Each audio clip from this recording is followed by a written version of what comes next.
Hi, happy Earth Day, everybody. This is week 2 of our Don't Quarantine Your Career series, and we've named this one Careers in the Time of COVID-19.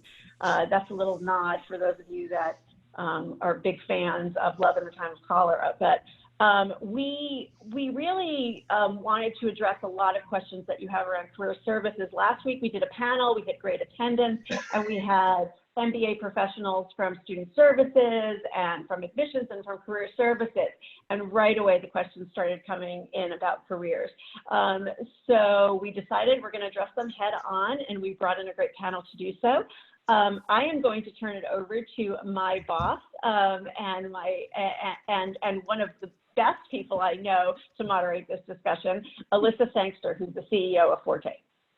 Thank you very much, Amy, and welcome to everyone in attendance, and also a warm welcome to our panelists, and I think it's going to be a great discussion. So, as Amy mentioned, this Careers in the Time of COVID. I don't know how Gabriel Garcia Marquez might have described this pandemic that we're going through, but I would have liked to have heard how he put it.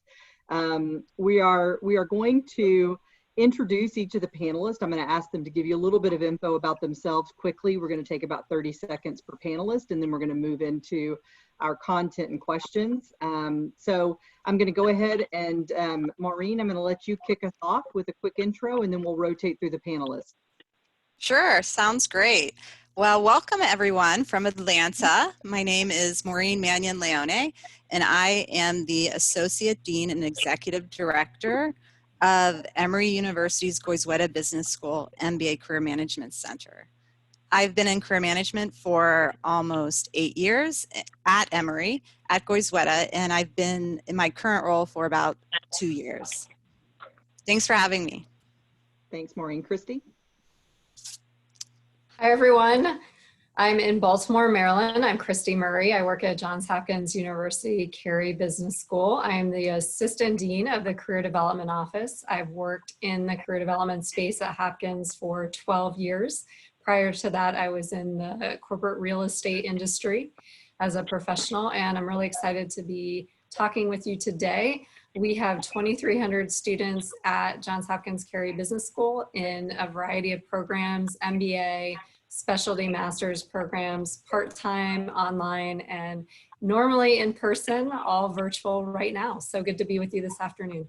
Thanks, Christy. Mark?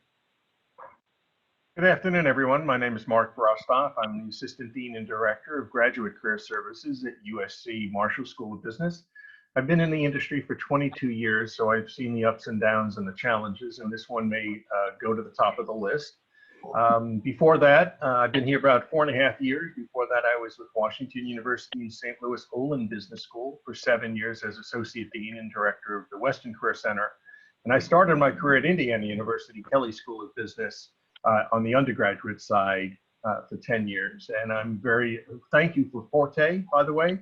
I think these webinars are great and very timely for both incoming and current students. So thank you for inviting me to participate on the panel. Thanks, Mark. Jeff? Thanks. Hello, everybody. My name is Jeff McNish. I'm online from Charlottesville, Virginia at the University of Virginia Darden School of Business. I've been with Darden for about 3.5 years and have been in MBA Career Services and MBA Program Administration for about 15.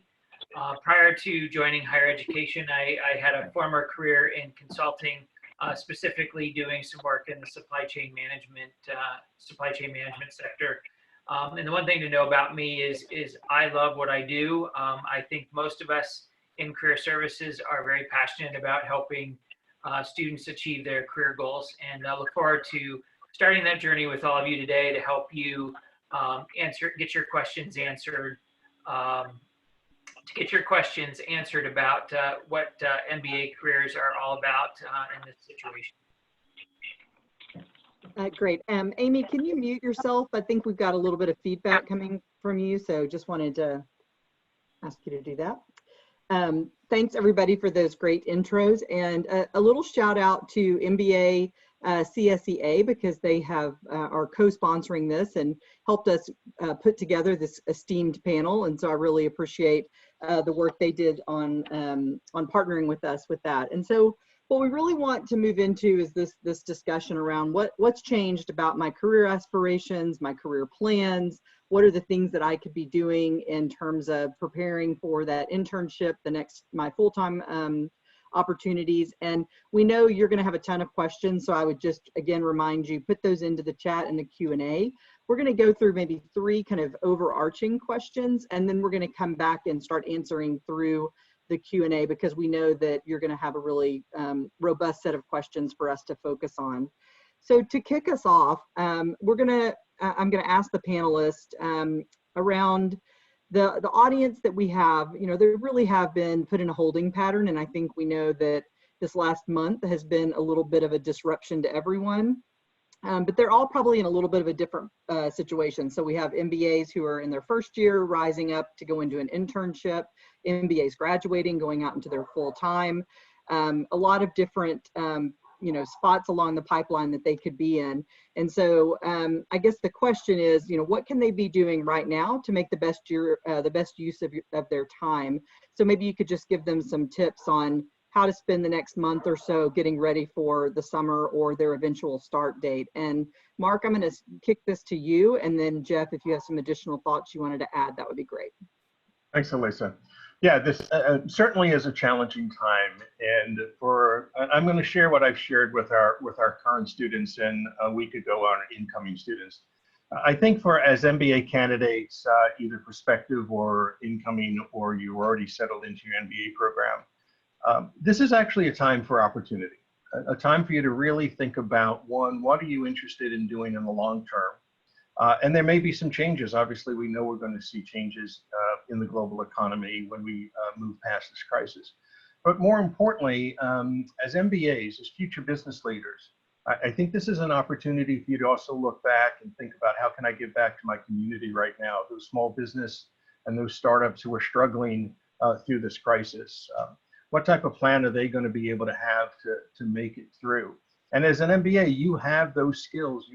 You've learned things in the classroom. You have experiences. You've worked in teams. And this is an opportunity for you actually to put a different perspective on this crisis and think about how important you can be to the individuals out there who are struggling to reopen, or when they can reopen up their business. For example, here in Los Angeles, we were meeting with USC. Was meeting with the mayor's office and the small business office of the economy, wrong name, but I can't think of it right now.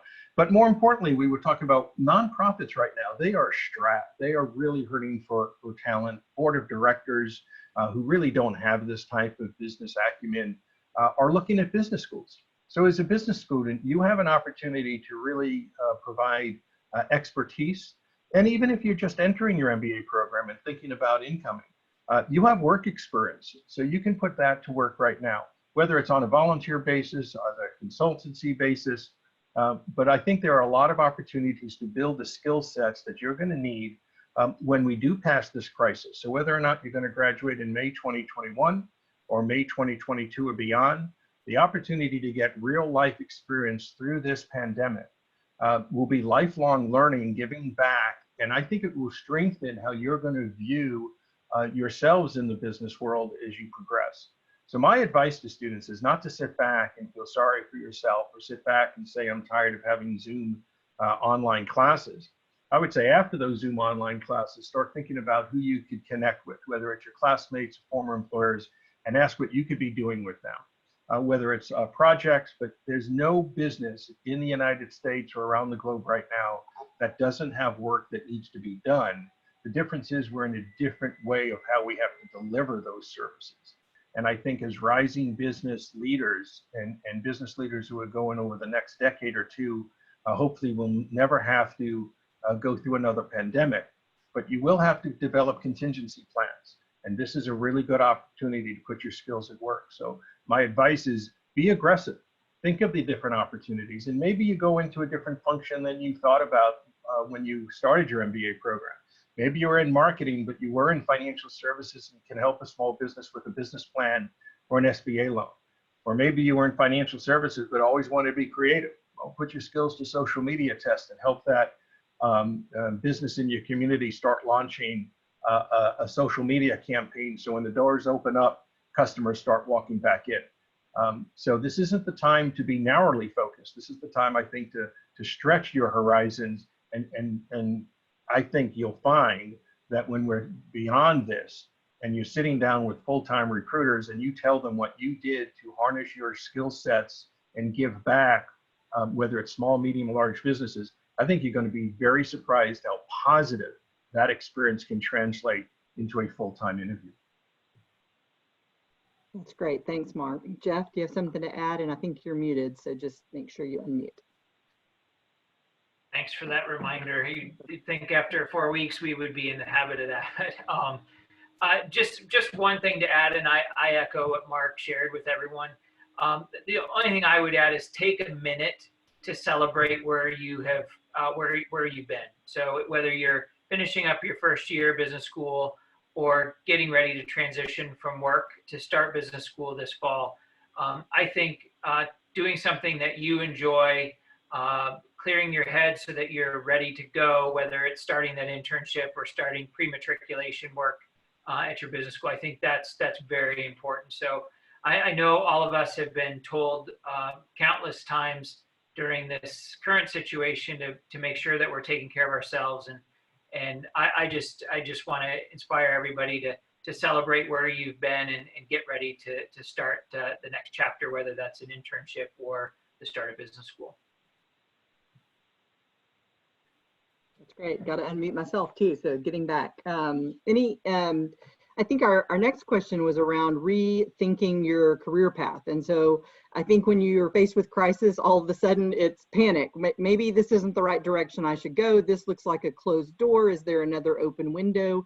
And so I think in the spirit of pivoting or transitioning, is there advice that you have about either continuing down the path that you had originally outlined, or is this time to start completely rethinking those career goals? And to Mark's point, I think there are some things to do in the interim that you may have to do, but what should you really be thinking in terms of the plan that you're mapping out? So Christy, I'm going to pass it to you to start, and then Jeff, I think you also had some thoughts on this. Sure, thanks so much. Short answer is yes, and longer answer is good for you. Yes, I'm glad that you're thinking of all of these different things. And I have 5 kind of themes or pieces of advice I would recommend for any of you who are considering this. And some of them you have probably heard before, but I think they're just good reminders in general. 1, talk to people.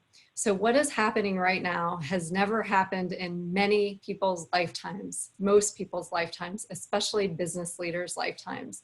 So what is happening now is going to be studied in business schools for years to come. And so what is really exciting is the opportunity that you can be part of doing 2 things. 1, observing what's happening in the business community, seeing how CEOs are responding, looking at how companies are responding to consumers and which companies will come out of this. Also observing leadership style. So I don't know who here follows the CEOs of some of the large companies, but it's been really interesting to me to see the messages that come out to me as a consumer from some of these companies. And I think that what you will see are the pain points that are coming out. And when you look at where they are going as organizations, so the hospitality industry, the airline industry, look at how that you as business leaders could get in front of those pain points and help create potential solutions for them as you're progressing through your degree and looking at opportunities to work. So talk to people who are in those industries, talk to people who have been furloughed, talk to people who are at home right now. This is the best time to reach out via LinkedIn or through your networks and connections, and think about what's that one thing that you can do every day. So this is number 1, just talk to people no matter how tired you are of Zooming. I think that if you think about one thing you can do every day to continue to learn and progress, that's terrific. The second thing is make yourself visible online, period. I think that right now that's especially important. Number 3 is apply to really targeted opportunities.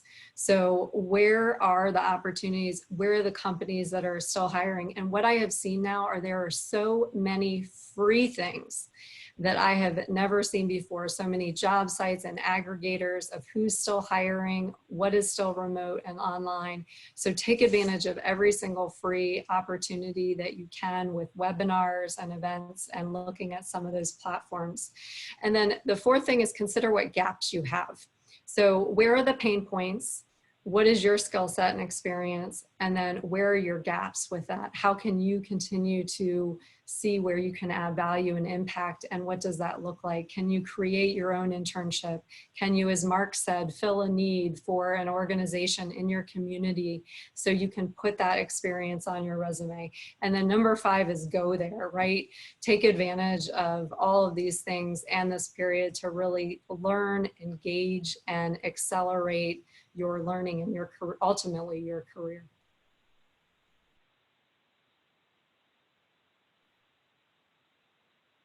Great.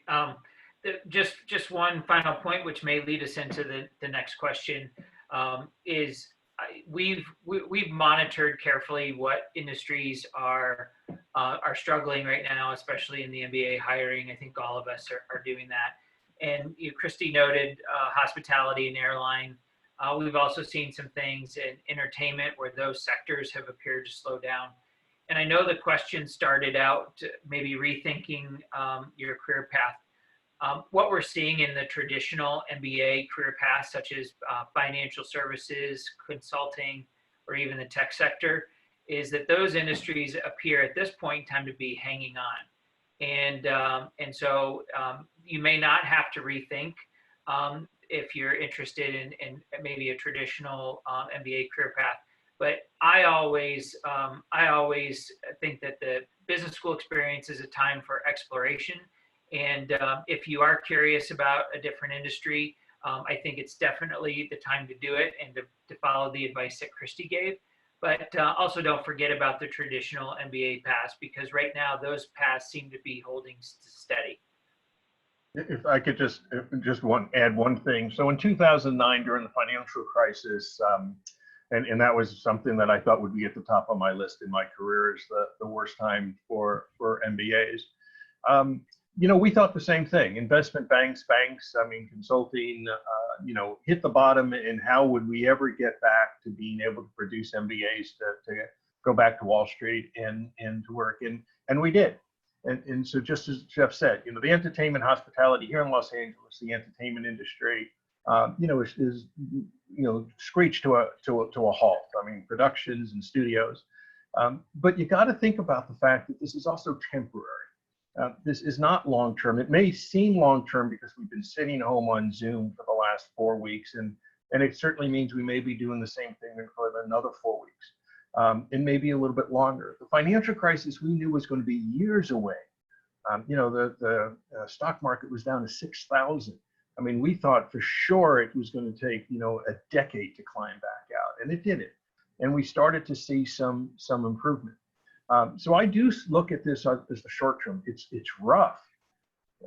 But if you're a pivoter, this may not be the time to completely give up on your hope for pivoting. I saw a question about someone who has that, so that's why I'm raising that. At the same time, what skills that you would be using in the position or the function that you want to pivot to? No one works in isolation. So that if you're weak in a certain area, this could be a very good time to go online. There's so much online education going on for free right now. So if you just didn't really enjoy finance, and I didn't, but I would be sitting here in front trying to figure out how I can fill that gap right now. Opportunities are going to open back up in the hospitality, entertainment, and the airline industries. Yeah. They're not going to fall by the wayside. Right. So you got to think about how you're going to best position, because when the opportunities open, and I think we all know that that's going to happen just talking to recruiters, you want to be at the head of the line. Because those students who, again, sit on the sideline and don't fill the gaps and don't think about challenging themselves now, will probably find it even more difficult to pivot than for those students who are going to become a little bit more aggressive. Great. No, that's great advice.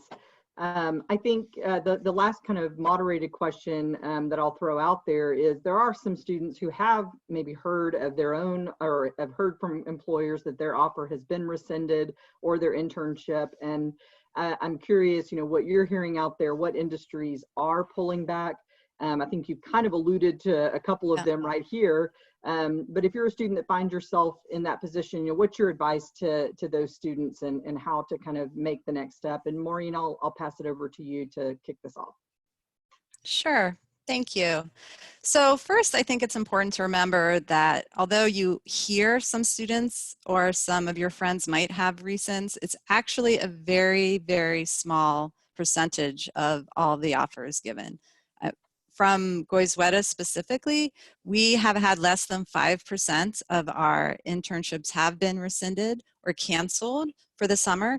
They might look very different this summer. Our employers have asked students to do things remotely. They might be shortened, but they are getting the opportunities that they interviewed for this springtime. So that's really good news. As far as full-time offers, we have not seen full-time offers rescinded that from my particular program. That doesn't mean that there aren't some, but it's a very small percentage. Organizations know that MBAs are the fuel to their leadership, their future leadership. So the last thing they want to do is cut their MBA pipeline. The relationships that organizations have built with MBA programs have been years upon years in the making. So that's really something that employers really do not want to do. And I think to answer your question specifically, Alyssa, Mark talked about so many great things from the first question. I mean, if you find yourself that your internship or your full-time offer has been canceled or rescinded, you're an MBA, you have a lot of skills. You need to go out there and look for some project work. You need to perhaps move in a different direction, look at a different industry. Maybe it wasn't your top industry, but there are firms that are out there who are hiring. Christy also mentioned that before. So as an MBA, you should be able to, find something that's interesting that builds your skills, because as Mark mentioned before, these firms will start hiring again. And the areas and the industries that are hurting, like retail, the airlines, travel, they will need MBAs in the future, and they will need talent. And you want to make sure that you're ready and that you've been networking and been building your skills to fill those roles in the future. That's a great transition into one of our next questions, which is around networking. We couldn't do a webinar about MBA careers without discussing networking. And now that we're in this virtual world, if you're trying to reach out to leaders in the industries, they're, especially the ones that are going through hard times, but honestly, everybody's going through a bit of a rough patch given the world has just shifted so suddenly. So I think if you're as a student, you might be feeling a little bit trepidatious about reaching out and trying to connect on something that might seem lower down on the food chain in terms of priorities when it's just networking, because that does seem maybe more like a privilege than something that's necessary. So maybe talk a bit about, how do you get yourself to be noticed? How do you get yourself to the top of the Rolodex? How are you sensitive to what this person is going through so that you don't appear to be only thinking about your own self-interest? So anyway, I've set that up quite a bit. And Christy, I'm going to let you kind of start with this. And then Jeff, if you want to throw some things in, or other panelists too. But Christy? Sure. So I'd like to remove the word networking for a moment, because I think when people hear that term, it means different things to different people. So I'd like to refer to it as just having a conversation with somebody that is of interest to you, to get information, hear their insights, and get advice. So if I were a current incoming student or a current student, here's what I would recommend. I would take a look at who I'm connected to first and foremost on LinkedIn. I would go through those connections and think about what they're doing, and if there's anyone there that I would want to talk to, especially alumni from the school I'm going into or the school I'm actually at right now. And I would reach out to them with a note that introduces myself and ask them if they have 15 minutes of their time, and I would put in a couple of pieces of their profile or their background or something that really attracted you to their current position or their background or their career path, and then mention something that connects you with them. And put in specific times that you could be available for a call. And I think that what you might see is there is going to be people who will totally ignore you. There will be people who will immediately respond. And then there may be people that will take a couple of weeks to respond because maybe they're not as quick on their LinkedIn profiles. And I would recommend just making those asks in a very, very cordial way. I think you have to ask, right? So if you don't ask, you don't know. You have to be professional so that when they're corresponding with you, that you're writing them back in a timely manner. And I think the third thing is after you have a conversation with them, you need to follow up. So a thank you note, just letting them know that you're really grateful that they spent time. So these are pretty basic things. I realize that, but I think that if you're able to use this time to connect with people in a new way or reconnect with people in a way you haven't before, and then continue to build the relationship, because it's not only networking during this period, this is just having a conversation, but it's really building the relationship. So how can you continue the conversation as you move through your program and as you move into your career, because you're building that relationship throughout the conversations that you hope to have not only one time, but multiple times with these people that you're reaching out to. And just one quick point that I'll add is we're hearing that people, for some reason, and I've got some guesses as to why, people are more open to networking today, more so than ever before.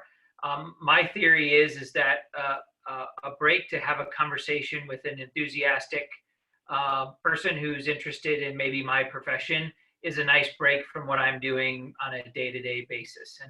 And maybe the networking session isn't over Zoom, which is a nice break, but maybe the good old-fashioned telephone. So I think now is a prime opportunity to practice your networking skills because I think most professionals today are more open to it than they have been in the past. There's less distractions, right? There's less distractions, more time. That's for sure.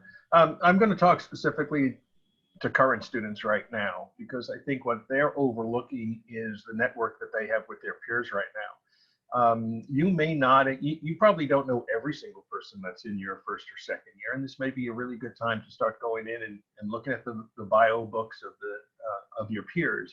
And think about talking and connecting with students who you may not have thought about. They weren't in your group, they may not be in your student club, but everyone has a Rolodex, if you will, using an old-fashioned term, but everyone has a Rolodex of contacts. And this is the time, I think, for current students to begin to share and introduce folks to different people. This is the way you can expand your network professionally.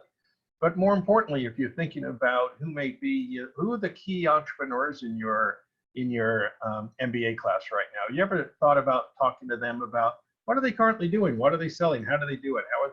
How are they managing through this crisis? What can you maybe do for them that can help them? Maybe they're not social media experts, but you are. Maybe you're really better in finance. So I oftentimes think that on the regular course of day-to-day life in business schools, you tend to forget about the rest of your peers in your first class, second class, your PM class, your executive MBA class.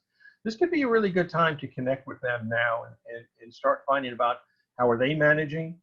You got to think also of the social aspect of just connecting with somebody. And all too often, I'm worried about our students who are living alone, and the only thing they're doing is connecting during class time, when they actually could be connecting afterwards. And I'm sure that every program here in the on the Zoom call and across are bringing in alumni. Alumni are saying, how can I set up a Zoom conference? I want to do a coffee chat. And go back and think about all of those alums that came into your classes over the last year or 2 years. Start reaching out to them and saying, I remember when you were in my X class. You got 10 minutes. I'd like to just pick your brain on an idea or follow up. So networking is not, and I think Jeff is right. I actually think this is actually an easier time to reach out to somebody because we're Yep. all anxious to see a different face on the screen. And therefore, I honestly think that, again, if you're an MBA and you rise to the occasion, then you have something to talk about when this crisis passes. So, and if you're an incoming student, because I've seen a couple of incoming students, you're coming from business, so you have work experience. Go back to where you've worked before and connect with people and ask them how the company they used to work for are managing. That's the easiest question in the book right now, is to ask someone how they're managing their day. How are they doing? How is the family? Everyone wants to talk about it. So go back to networking 101, and I think you're going to find an awful lot of people are willing to talk to you. And then as you get that, then all of a sudden the project comes out and says, you know, I really still need help in X. Weren't you really good in Excel? Sure, Yeah. you know, I'm happy to help you. And that's where the things start. And just one other point, just to add on that, I've heard from a lot of incoming students that one of their greatest fears moving into their program is networking, and how is it going to work in this new environment. And to Jeff's point, it's actually better in this environment. I mean, networking isn't when you're going to a presentation from a company and meeting the people after. That isn't the most effective way to network. The most effective way to network is to reach out and ask for a phone call. And we're in the position where you have to do that now, because we're not all on site in the same building. So this is really a great opportunity to start using those connections and start networking. And this is actually something good that is going to come from our current situation. People are going to have to learn how to network virtually, and it will help you with your career. I'm going to throw out one kind of just simple follow-up question, which is about LinkedIn. And it says, one of the attendees commented and said, the word count limit when sending a connection request on LinkedIn is a killer when trying to send a genuine request for an informational interview. So I guess the question there is, does anybody have a very short and sweet LinkedIn response to fill in? Well, I don't have something verbatim, but I really like the question, because I never like the idea that someone just hits the buttons that says connect and you get that generic, please connect with me. So you've got to make it personal. And it doesn't have to be very long. And I think the first thing is, what connections do you have? Are they alumni from the business school or the university, your undergraduate university? So let them know how you somehow cross paths.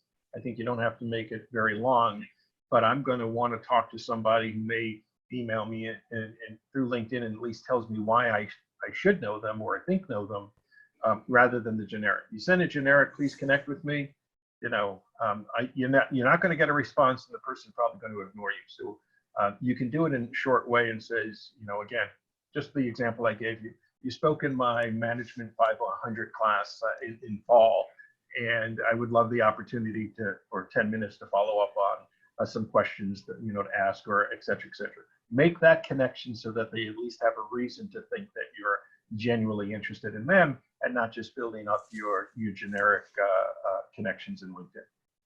I would add that your main point is to get the connection, so something short and sweet, because people usually don't read that anyway. They'll either ignore your connection or accept it. You want them to accept it, and then you can write them a little bit more of a nicer, more in-depth note.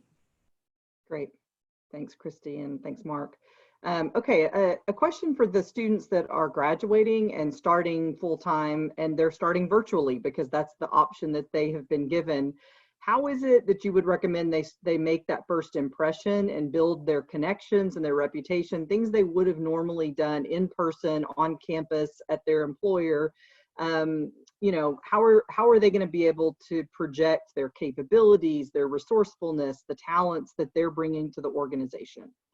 Maureen, do you want to start? Sure. So to be clear, it's when you're starting your first role? Yes, right after graduation. MBA. Mm-hmm. Right.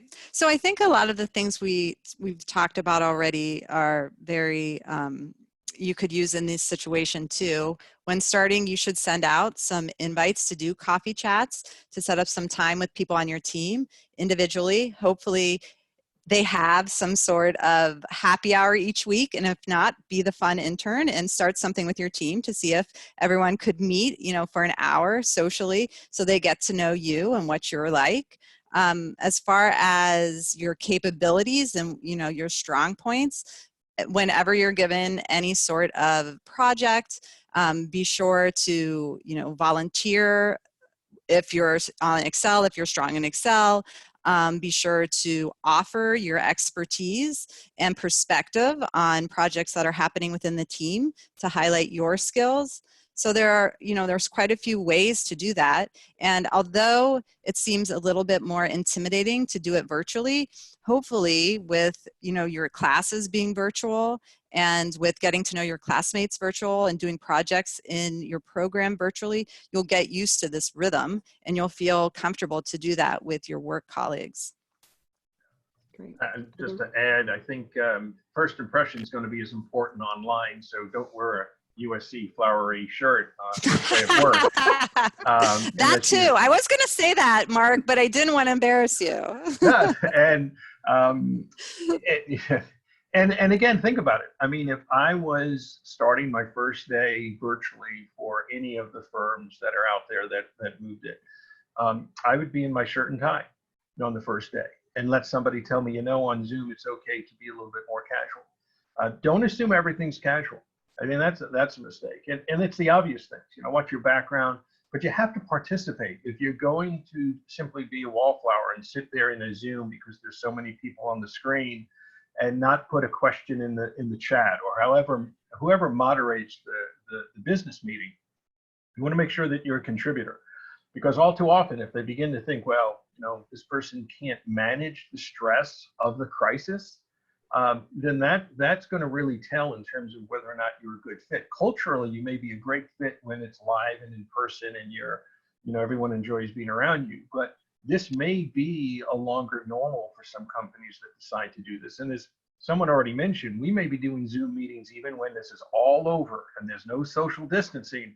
I can still see how Zoom is going to be very popular in certain ways to connect people around the globe. It always has been.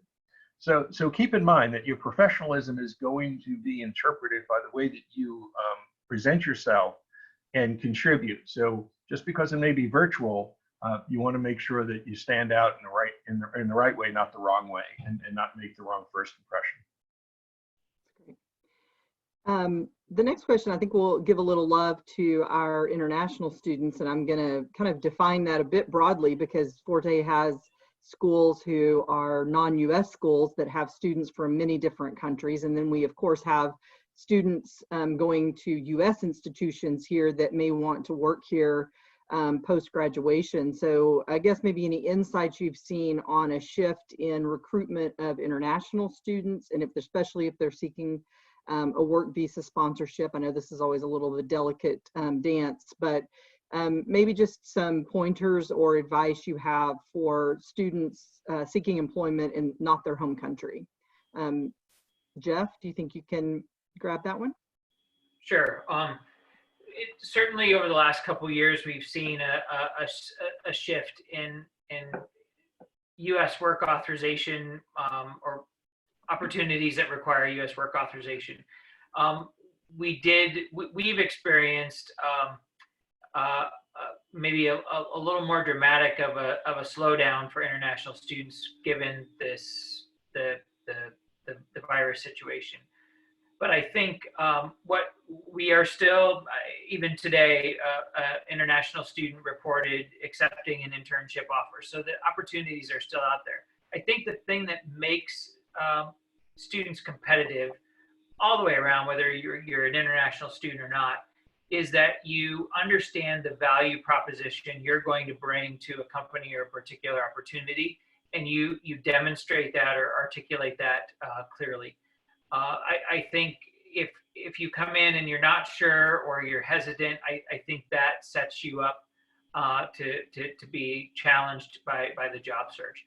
So this kind of goes full circle back to the very first answer or first question where Mark and the rest of us suggested that you really know yourself and take time to reflect about what your career goals are, align those goals with what value you bring to the table, and I think you'll find you're successful in the job search. And if I could just jump in, I would say what I have heard from our international student community is sometimes this anxiety around there's a pandemic, the job market is terrible, I'm not going to do anything. And so I would really encourage every single international student to not assume that just because all of these things are happening that it's going to be more difficult for international students. I would say two things. One, what resources are available within your current institution? So I know, for example, at Johns Hopkins, for graduating students, we have a special fellowship program locally with the city of Baltimore. And so that's open to any student, whether they're international or domestic. So what type of programs are being offered at your school that you can take advantage of regardless of your status? Secondly, if you're a first-year student, what are opportunities over the summer to work with your faculty members, to work on campus throughout your organizations, to continue to gain skills? Maybe it's not your ideal MBA internship, but if you're not getting traction in other spaces, what are those backup plans that are really viable right now that you can dig into? You know, I'd like to follow just up with Christy, because I think what she said at the end is the most important. This is not a time to stay narrowly focused. We know that you came to the United States to study in a U.S. MBA program, and you all had hopes and top lists. You really have to think about putting those aside. You talked about faculty research fellows. Yesterday, we reached out to our faculty, and so many are looking for talent to help them. And so I think as an international student studying in the United States, this is a period of time to probably have to put on hold temporarily what your target was when you arrived 2 years ago or a year ago, and think about the fact that what you need now is to gain experience, and the experience again doesn't have to be in the area that you were set on. There are a lot of opportunities. I think it's always stressful for international students. Been working with internationals for 20 years. In fact, this is the first year I'm not going to go to Asia. I'm very disappointed that I won't be able to meet my recruiting partners in Shanghai and Hong Kong this year. But they've all said the same thing. I mean, we have to reduce that anxiety and recognize the fact that, one, you have some great talent in your career services office. We all have expert international career advisors that will help you through this to help reduce some of the anxiety. Understanding that this is also not something that's happening just in the United States, that this is a global pandemic. So that, think about how, again, your life experiences can help. And this may be a time, and I know from a financial standpoint, it's very difficult to think, well, if I volunteer and, for CPT and OPT, you've got to work with your Office of International Services. If you haven't reached out to them, if you're not reading their emails every day, they're coming out with ways to help international students work through the visa backlog, the immigration questions. So you got to just stay current with what's happening. Think about just widening your perspective and realizing that it's not going to the narrowly focused approach, the same that we're suggesting for domestic students, applies to international students. And we all have great empathy for what you're feeling. But you have to reach out to your career advisors, to your career services office, to the Office of International Studies, to your MBA programs. There's not a day that doesn't go by, and I think I can speak for every MBA program, that doesn't go by that we're not thinking about this every day to support you. But we can't do it without you reaching out and having the conversation so that we can put you in touch. And I only have one. We had an international student who was denied or did not make it through, did not get an offer from an internship in the fall. And they continue to talk with this company over and over again.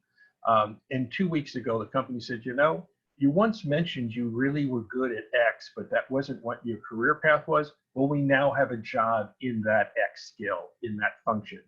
And so keeping communication flowing and let people know that you've adjusted what you're interested in. You may find that you can open up some more doors. Believe me, we know how anxious this period of time is, but you can work through it by communicating to the team of professionals that stand by your side each and every day in our career offices. That's great. And I'm going to give us a little bit of grace if everybody can go maybe 5 more minutes with me, because I have 2 questions that I think are pretty interesting. One is around, this is a fully employed MBA that's asking the question, but I think it could also be framed up for maybe a recent MBA graduate, maybe 1 or 2 years out, or a part-time student. I guess that would be fully employed as well, but just they have a job. They're happy that they have a job. It's a good, reliable job, and they were pursuing the MBA to look for their next step. And now with COVID, it's seeming that maybe the next step isn't quite as clear. And what advice do you have for them taking advantage of this, securing this MBA degree in terms of advancing their career? And the advice might be similar to what Mark was just saying, which is everybody's got to readjust their expectations maybe in the short term. But if there's any other thoughts, if you have a little hand raise, if anybody wants to go on that one, Jeff. Sure. We give this advice to our fully employed MBAs, regardless of the current economic environment. But we call it the Monday morning advantage. And basically what that means is take advantage of your current opportunity by demonstrating what you've learned in the classroom, or the new skills that you have. So if you're in a position today and you want to advance, really start leveraging the skills, the knowledge, the experiences that you had during your MBA program to continue to demonstrate the value that the degree has provided you, and build upon that. And as you grow and as you build using those skills, that should position you for when the opportunity is right to really make that next move. I think it's more important today than ever before to demonstrate what you learned in the classroom, what you gained from your classmates, the work that you did in your MBA program, and apply that to your current role and grow so that you're ready to go when the opportunity opens. Also, just to add to that, I was going to say something very similar to Jeff, but not only leverage those skills, but leverage the relationships you have with your current employer. So if you've been working somewhere, people know you, hopefully you've done really good work. And when something opens up in maybe a different function, or if there's a promotion there, people want to look within the organization to promote folks. So, if you're that person who's stepped up to a new project, used new skills, built relationships, you will be one of the first people they look at for the next promotion or to move into a different area. It is much easier to move within your own company than to go and build your reputation at a completely different company and a completely different organization. So keep that in mind when you're doing your MBA program, that the current job you're in, to use those skills, as Jeff said, that you're building in your program, and also use those and build those relationships, and they will help you in the future. And to kind of bring us back full circle, the last question I'll ask was around the beginning of our conversation started with what can you be doing now? What kind of creative ideas can you pursue to build that experience that you need? And I guess the question that is a little bit of the different angle is, how do you kind of frame your questions and your skills to an employer who may not quite realize they need what you have, because you're saying to them, I know you're going to need to get back on your feet. Here are the things I can do that can help you get there. So the question is kind of from that perspective, how would you advise students or job candidates to really go back to the employer, and maybe it's a small to medium business, and say, I have these things and here's what I think I can do for your organization. So if they're trying to start that conversation, what would you advise? And Mark, you want to kick that off? Or Sure. Yeah, you almost have that. I think what you want to do is not just say what skills you have. What can you do? Give them some ideas. Say, I've been thinking about your business, and and have you given a thought to 2 or 3 things that I was studying in my recent class? And let me pitch a couple of things. It's really about pitching.